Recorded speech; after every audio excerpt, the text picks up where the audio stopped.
देखिए, संतुष्टि के दो लेवल हैं।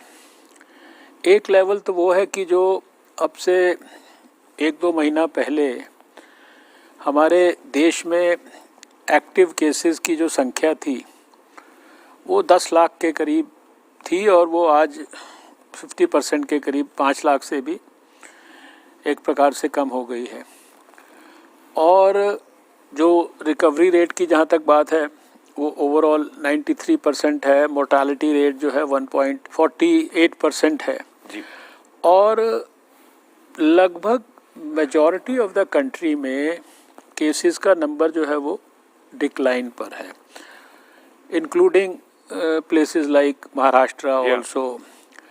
लेकिन इस सब के बावजूद भी चिंता की बात, यहाँ जब मैं दिल्ली में बैठा हूँ आपके सामने, दिल्ली में हम देख रहे हैं कि लगातार केसेस बढ़ रहे हैं, कुछ और भी स्थानों पर केसेस बढ़ रहे हैं।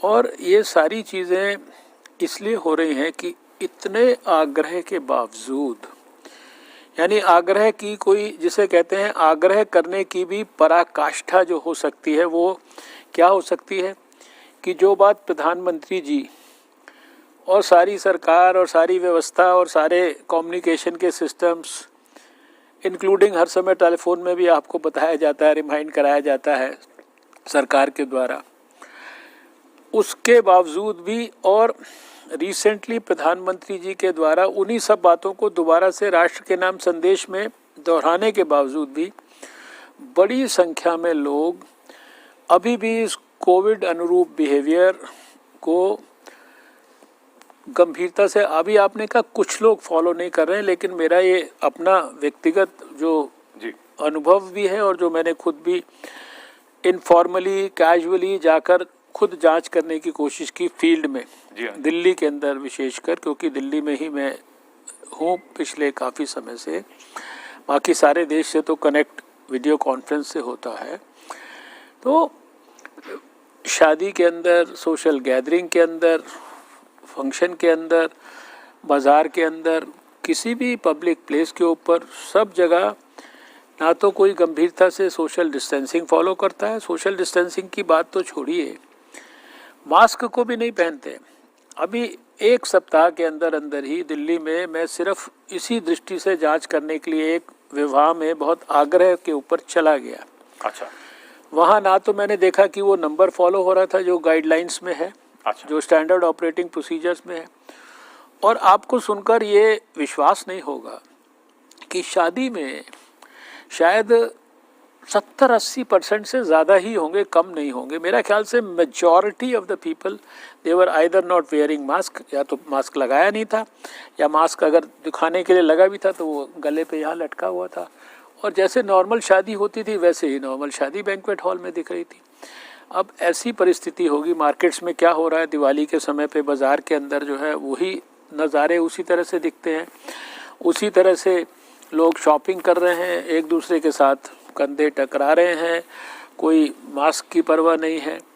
तो ऐसी स्थिति में जो दिल्ली के अंदर इतनी तेज़ी से केसेस बढ़ रहे हैं, ये मेरे लिए विशेष रूप से चिंता का विषय है। और मैंने पहले ही, जब ये फेस्टिवल शुरू हुए थे, दशहरे से भी पहले, मैंने बराबर जो भी मेरे पास साधन थे लोगों के साथ कम्युनिकेट करने के, मैंने अपने संडे संवाद कार्यक्रम के माध्यम से भी लोगों से आग्रह किया था कि थोड़ा सा फेस्टिवल्स मनाएं। उसके बारे में कोई, जिसे कहते हैं दो मत नहीं है कि फेस्टिवल्स हमारे खुशी के साथ जुड़ा है, उसको मनाने के लिए थोड़े से अपने सिस्टम्स को रिफॉर्म कर लें। हम अपने घर के अंदर अपने परिवारजनों के साथ मनाएं। बाहर अगर जाकर मनाने की भी कोशिश करनी है तो कम से कम प्रिकॉशंस, सावधानियां लेने के अंदर किसी प्रकार की कोताही ना करें।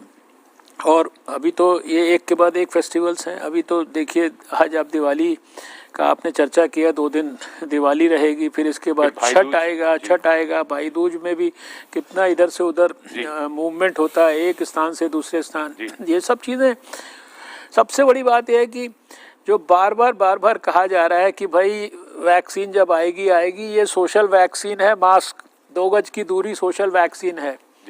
हाथ की सफाई और सैनिटाइज़र का इस्तेमाल जो है, मैं तो कहता हूँ सैनिटाइज़र की भी ज़रूरत नहीं है, आप सिर्फ साबुन और पानी से हाथ धोते रहें। जी, आप हमेशा साबुन और पानी से हाथ रेस्पिरेटरी एटिकेट्स फॉलो कर ले और भीड़ भड़क्के को अगर अवॉइड कर लो तो आप बिल्कुल अच्छी तरीके से, मैंने पहले भी कहा 10 महीने से ज़्यादा, 11वें महीने में हैं हम जी। 8 जनवरी को पहली मीटिंग मैंने स्वास्थ्य मंत्रालय में की थी, 11वें महीना शुरू हो चुका है। 10 महीने तक सारे अस्पतालों में गया हूँ, कोविड वार्ड्स में भी गया हूँ, लेकिन मैं ये बड़े कॉन्फिडेंस से कह सकता हूँ कि ये जो मास्क है इसने मेरी अच्छी तरीके से रक्षा की है। यही बात लोगों को कहता हूँ, आपकी सुरक्षा के लिए, आपके परिवार की सुरक्षा के लिए, आपके भाइयों की सुरक्षा के लिए, आपके मित्रों की सुरक्षा के लिए, देश की रक्षा के लिए, कोविड से इतना ही तो छोटा सा कॉपरेशन आपसे मांग रहे हैं। जब ये लॉकडाउन किया गया था वो बहुत बोल्ड डिसीजन था प्रधानमंत्री जी का। उसके पहले इनोवेटिव एक्सपेरिमेंट भी था जनता कर्फ्यू का, जो शायद अपने आप में पूरे वर्ल्ड में यूनिक एक्सपेरिमेंट था, जो वॉलंटरीली लोगों ने उसको फॉलो करना था और सारे देश ने फॉलो किया जी। और जब लॉकडाउन के दौरान लोगों को बहुत सारी कई किस्म की तकलीफ़ें भी हुई, बीमारी में तो बहुत बड़ा कंट्रोल हुआ, बहुत सारी स्टडीज़ हुई जिसमें बहुत सिग्निफिकेंट नंबर केसेस और डेथ्स का लॉकडाउन के कारण जो है कम हुआ जी।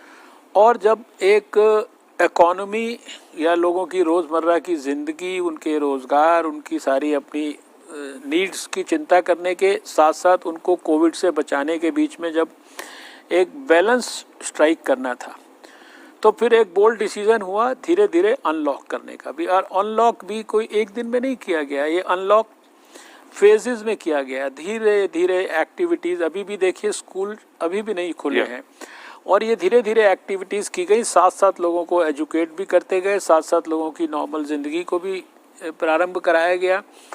और एक्सपेक्टेशन लोगों से क्या थी कि भाई अपनी ज़िंदगी को भी ठीक करने के लिए प्रयास करो और साथ में सिर्फ ये सावधानियां करते जाइए। अभी प्रॉब्लम उस ज़िंदगी को खोलने से नहीं हो रही है जितनी कि उस ज़िंदगी के अंदर इस प्रिकॉशन को फॉलो ना करने से हो रही है। और जहाँ तक दोबारा से वापस उस फेज़ में जाने की बात है, मुझे नहीं लगता कि अब कोई उस तरह के फेज़ में लॉकडाउन के जाने की आवश्यकता है या कोई आवश्यकता बार बार इसी बात की है। अभी मैं आज ही दिल्ली के जो वरिष्ठतम अधिकारियों से बात कर रहा था जी। लेफ्टिनेंट गवर्नर साहब से भी मैंने बात किया, पुलिस कमिश्नर साहब से भी बात किया, और आप आश्चर्य करेंगे कि दिल्ली में जो एक मान लीजिए नियम बनाया गया कि भाई अगर आप मास्क नहीं पहनेंगे तो आपका फ़ाइन किया जाएगा।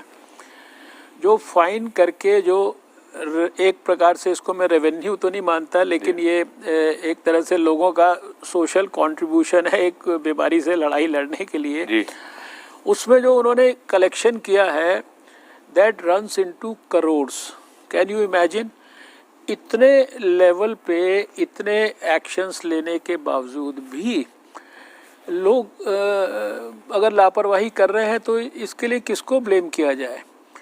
कई स्थानों पर बहुत इनोवेटिव एक्सपेरिमेंट्स किए गए हैं। अभी मैंने पिछले सप्ताह 2 सप्ताह में 24 राज्यों के स्वास्थ्य मंत्रियों से और वरिष्ठ अधिकारियों के साथ वीडियो कॉन्फ्रेंस किया। हमें जो उस राज्य में क्या इम्पोर्टेंट बात लगती थी जिस पर उनका ध्यान आकृष्ट करना था वो कराया।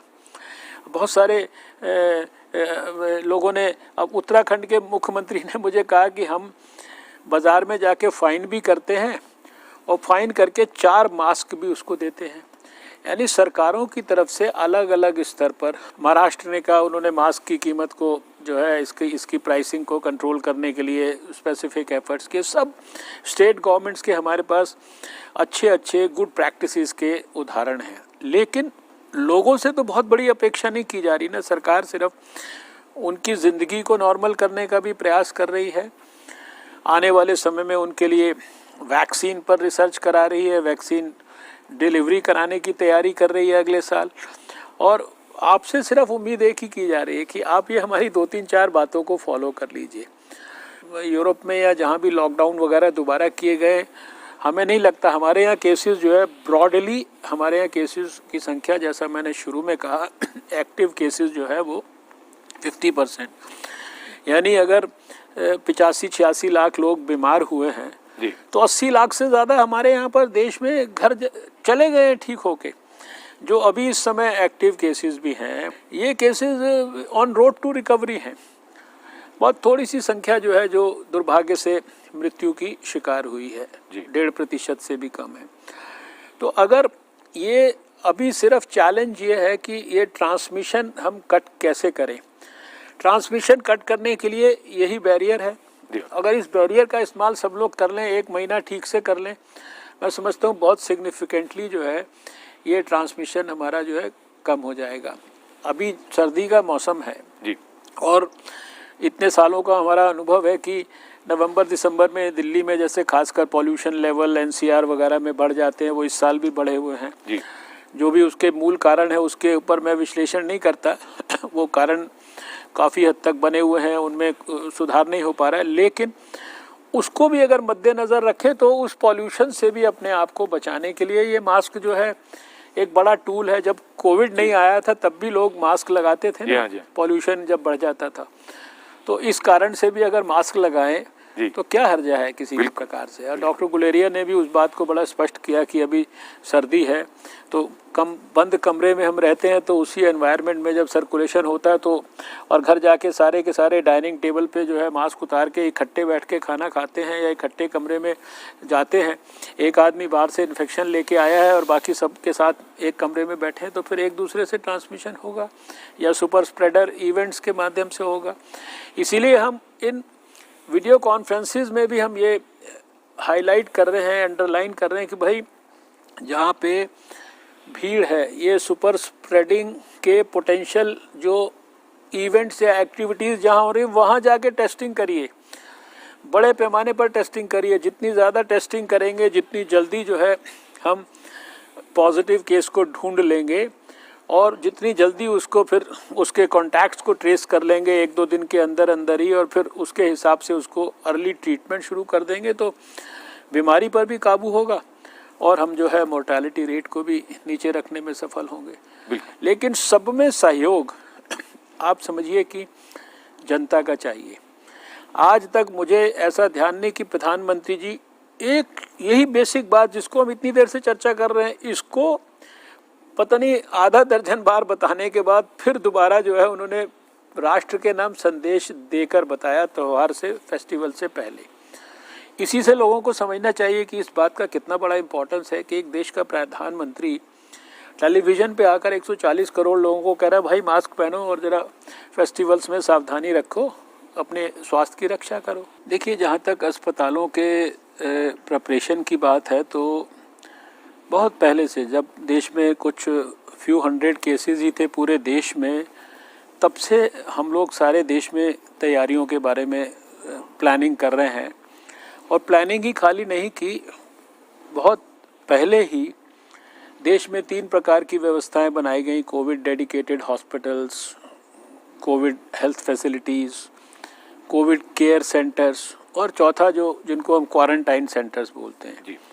अब ये मान के चलिए कि ये जो क्वारंटाइन सेंटर्स ये 12,000 के करीब है, इनमें तो जो बेड्स हैं वो तो अलग हैं, लेकिन सारे देश में लगभग 18-19 लाख बेड्स इसी प्रकार के जो 3 फैसिलिटीज़ हैं इसके डेडिकेटेड बेड्स देश भर में क्रिएट किए गए हैं। उसमें ऑक्सीजन सपोर्टेड बेड्स हैं, आईसीयू के बेड्स हैं, आइसोलेशन बेड्स, सब तरह के बेड्स हैं। तो जहाँ तक बेड्स की फैसिलिटी क्रिएट करने की बात है वो पर्याप्त मात्रा में देश में क्रिएटेड है, इंक्लूडिंग दिल्ली। और अभी दिल्ली में मान लीजिए केसेस बढ़ते हुए दिख रहे हैं, तो अभी हर लेवल पे और ज़्यादा भी अभी हम लोग सेंट्रल अपने गवर्नमेंट में भी जो हमने पिछले दिनों DRDO वगैरह की मदद से, होम मिनिस्ट्री की मदद से बड़ी बड़ी फैसिलिटीज़ वहाँ पर भी कुछ ICU बेड्स और दूसरे बढ़ाने के बारे में हम लोग ने ऑलरेडी फर्दर तैयारी की है। कहने का अभिप्राय यह है कि उस दृष्टि से कोई इतनी बड़ी प्रॉब्लम नहीं आने वाली है। उस दृष्टि से सरकार पहले से ही सजग है, 6 महीने 8 महीने पहले से सजग है और कंटिन्यूसली उन चीज़ों को मॉनिटर कर रही है। सारे देश में स्टेट लेवल पर भी हम मॉनिटर करते हैं, मल्टीपल लेवल पर मॉनिटरिंग्स होती हैं। जहाँ प्रधानमंत्री जी मुख्यमंत्रियों से बात करते थे, वहाँ कैबिनेट सेक्रेटरी सारे देश के चीफ सेक्रेटरी से बात करते हैं, हेल्थ सेक्रेटरी से बात करते हैं, हम हेल्थ मिनिस्टर से बात करते हैं। कंटिन्यूसली ये प्रोसेस चल रहा है। तो उस नाते कोई इतनी बड़ा इशू नहीं है। इशू ये है कि हमको इसको अल्टीमेटली कंट्रोल करना है, और कंट्रोल करने के लिए जो जो प्रिकॉशंस लेने हैं उन प्रिकॉशंस को लेने के लिए जहाँ कोई मान लीजिए नियम कायदे कानूनों को भी दोबारा से देखने की अगर ज़रूरत है। जी। मान लीजिए हमने आज उपराज्यपाल महोदय से बातचीत किया, इसके संदर्भ में भी थोड़ी सी चर्चा आपस में की है। संभवतः वो अभी सोमवार को अपनी जो स्टेट डिज़ास्टर कमेटी है मैनेजमेंट के लिए, उसकी मीटिंग वगैरह बुला के भी चर्चा करने वाले हैं। तो अगर सबको समझाने से नहीं समझ में आ रहा है तो कुछ और तरीके अपनाने हैं, कुछ रूल्स को और स्ट्रिंजेंट करना है, या कुछ और व्यवहारिक पक्ष को गहराई से देखना है। अब जैसे कहा गया भाई ये सुपर स्प्रेडर इवेंट जो है इन पे विशेष नज़र रखनी है। और तो ये सारी चीज़ें थोड़ी बहुत मॉडिफिकेशंस निश्चित रूप से करने पड़ेंगे। मैंने जैसा कहा कि सारे देश में हम डिक्लाइन की तरफ हैं, ये खासकर दिल्ली में विशेष रूप से हमारे को इस समय थोड़ा प्रॉब्लम ज़्यादा महसूस हो रही है। इसके ऊपर जब दिल्ली में पहले भी स्थिति बिगड़ी थी, आपको याद है कुछ महीने पहले, तो प्रधानमंत्री जी ने एक मीटिंग में होम मिनिस्टर को भी कहा और स्वास्थ्य मंत्री को भी कहा, और हम लोगों ने दिल्ली के लोगों की पूरी मदद करके दिल्ली में 5-6 हज़ार टेस्ट होते थे, 20-22 हज़ार रोज़ टेस्ट तक उस लेवल को लेके गए, सारी फैसिलिटीज़ को और स्ट्रेंथन किया, पूरा सपोर्ट किया। सब तरीके की इक्विपमेंट्स के साथ साथ जो है वेंटिलेटर्स और दूसरे पीपी किट्स और N95 मास्क, दवाई, हर चीज़ इंक्लूडिंग फाइनेंशियल सपोर्ट, ये सब कुछ हमने किया है। वो सारी चीज़ों के लिए हम लोग अभी भी पूरी तरीके से एक तरह से प्रोएक्टिवली तैयारी कर रहे हैं, सपोर्ट कर रहे हैं, कंटिन्यूसली मॉनिटर कर रहे हैं। लेकिन घूम फिर के विषय वही है जो डॉक्टर गुलेरिया ने भी कहा, डॉक्टर निमेश देसाई ने भी कहा कि कोविड एप्रोप्रिएट बिहेवियर ये हमारे लिए सबसे इम्पॉर्टेंट है। ये कैसे एम्फेसाइज कर सकते हैं, इसको कैसे सोशल मूवमेंट बना सकते हैं, इसका कैसे इंफॉर्मेशन का फर्दर डिसेमिनेशन। अब 117 करोड़ टेलीफोन्स के अंदर कॉलर ट्यून पे सुबह से लेकर रात तक देश के सबसे जो सुप्रसिद्ध जिसे कहते हैं स्टार हैं अमिताभ बच्चन जी, सबको यही बात बोल रहे हैं ना जो हम आप डिस्कस कर रहे हैं। जी बिल्कुल। इससे ज़्यादा कंटिन्यूस कंसिस्टेंट तरीके से देश को कब से हम ये बात रिमाइंड कर रहे हैं, फरवरी के महीने से शायद रिमाइंड कर रहे हैं, जनवरी फरवरी से जी। और हर टेलीफोन कॉल पे सबसे पहले यही टेलीफोन कान पे लगाते यही बात सुनाई देती है। फिर भी लोग नहीं समझ रहे हैं कि इसका इम्पोर्टेंस क्या है। तो ये वो जो लोग नहीं समझ पा रहे हैं उनका भी दुर्भाग्य है, और जो उनके कारण प्रभावित हो रहे हैं उनका भी दुर्भाग्य है। जी आपकी बात से ये बात तो स्पष्ट है कि जहाँ जहाँ लोग अब ज़्यादा इकट्ठे होंगे वहाँ पर नज़र अब ज़्यादा रहेगी, चाहे वो बाज़ार हो या ऐसी जगह हो जहाँ लोग इकट्ठे हो रहे हैं और अगर इन नियमों का पालन नहीं कर रहे हैं। देश में ऐसी जगहों पर जहाँ से आपको लगता है कि आने वाले दिनों में कुछ मामले बढ़ सकते हैं, क्या आप बताना चाहेंगे ऐसी कोई जगह, कोई ऐसा कोई स्थान है? देखिए सारे देश में बहुत डिटेल में हमारा जो national centre for disease control है दिल्ली में, जो सारे देश में जिसने कम्युनिटी सर्वेलेंस को मॉनिटर किया, पॉइंट ऑफ एंट्री सर्वेलेंस को मॉनिटर किया, अभी जितनी ये ट्रैकिंग की, कॉन्टैक्ट ट्रेसिंग की जो प्रक्रियाएं हैं जिनको, और उसके हिसाब से फिर जितने दूसरे सर्वेज वगैरह हैं, सीरो सर्वेज हैं जिसको ICMR वगैरह के साथ मिलके किया, तो वो तो एक एक डिस्ट्रिक्ट पर नीचे लेवल तक मॉनिटरिंग करते हैं। सारे देश से सब प्रकार के डाटाज हम लोग इकट्ठे करते हैं, वो पोर्टल के ऊपर आते हैं। हमारे यहाँ पे दिल्ली में डिटेल्ड उसका नेशनल लेवल पे एनालिसिस होता है, और स्टेट्स को हम लोग एरिया स्पेसिफिक करके भी बताते हैं कि यहाँ पे आपके देखिए ये केसेस बढ़ रहे हैं, इसके हमारे पास ये रीजंस हैं, इसके अंदर आपको ये चीज़ करनी ज़रूरी है। आपके यहाँ पर RT-PCR से टेस्ट कम हो रहा है, और जो दूसरा जो तरीका है एंटीजन वाला, वो टेस्ट जो है बहुत ज़्यादा हो रहे हैं, और जब एंटीजन टेस्ट नेगेटिव आता है तो उसका हर एक केस का पॉजिटिव RT-PCR से कंफर्म करना ज़रूरी होता है, लेकिन आपके यहाँ नहीं हो रहा है। यानी हम लोग तो माइन्यूटेस्ट एनालिसिस करके स्टेट गवर्नमेंट्स के साथ शेयर करते हैं, और जैसा अभी मैंने कहा कि मैंने पिछले 2 हफ्ते में 23-24 स्टेट गवर्नमेंट्स के साथ ये सारी चीज़ें शेयर की हैं। बाकायदा हम लोग डिटेल्ड प्रेजेंटेशन करते हैं। NCDC के डायरेक्टर डॉक्टर सुजीत सिंह इस कार्यक्रम में भी आपने कई बार बुलाया है, वो प्रेजेंटेशन करते हैं, उसके बाद उनके मंत्रियों से सुनते हैं, उनके अधिकारियों से सुनते हैं। यानी देश भर के बहुत सारे प्रभावित जो डिस्ट्रिक्ट्स हैं, उनके जो कलेक्टर्स हैं, डिस्ट्रिक्ट मजिस्ट्रेट्स हैं, या बड़े शहरों के जो एमसीडी कमिश्नर्स हैं, उनके साथ मैंने यहाँ से बैठ के वीडियो कॉन्फ्रेंसिंग दिल्ली से की है सारे इस 10 महीने के पीरियड में कितनी बार। वो अफेक्टेड डिस्ट्रिक्ट्स में उन्हीं से जाके सीधे पूछते हैं, भाई आपके डिस्ट्रिक्ट में ये डाटा आ रहा है, ये केसेस बढ़ रहे हैं, ये टेस्ट कम हो रहे हैं, या ये फर्टेलिटी रेट ज़्यादा है, आप इसके लिए क्या कर रहे हैं, या आपके यहाँ मान लीजिए बेड्स की ये इशू है, इसके लिए आपने क्या प्लानिंग की है। तो सरकार की तरफ से, केंद्र सरकार की तरफ से, starting from the prime minister up to the relevant levels, सब प्रकार के प्रयास हो रहे हैं। और ऐसा नहीं कि स्टेट गवर्नमेंट्स प्रयास नहीं कर रही हैं, स्टेट गवर्नमेंट्स भी पूरा प्रयास कर रही हैं। अब सब लोग कोविड के खिलाफ लड़ाई को लड़ना सीख गए हैं, समझ गए हैं उसको, स्ट्रैटेजी को क्या करना ज़रूरी है ये समझ गए हैं।